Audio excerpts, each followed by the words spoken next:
Indian motorcycle is just a fantastic motorcycle. It was the first American motorcycle in the United States. My allegiance was to Indian. I believed in the mark, I believed in the motorcycle.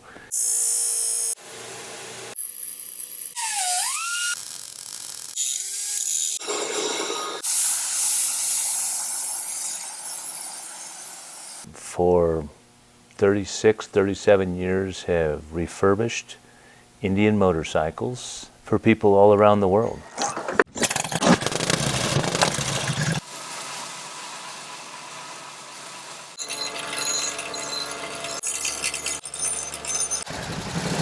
When you're on a motorcycle that functions nicely, particularly an antique, there's a sense of identification with the history.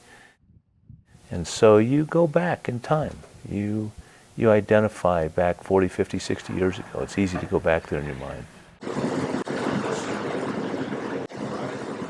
It dawns on you when you're on the road and you're by yourself and you are hearing a little tick or a little noise coming out of either the motor or the chassis, it completely consumes you.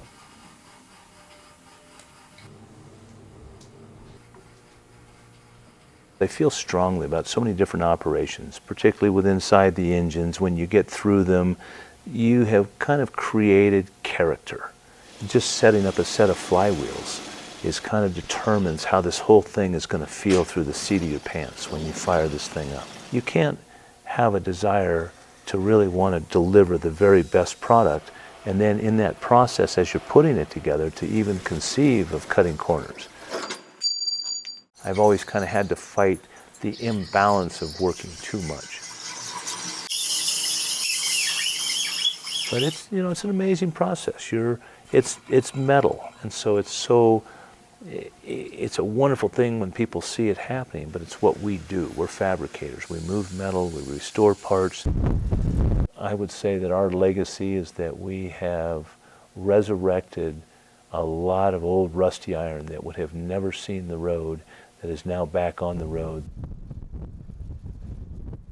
There's a lot to be said when you've got well over 100,000 miles on a motorcycle, and that you're still here to talk about it.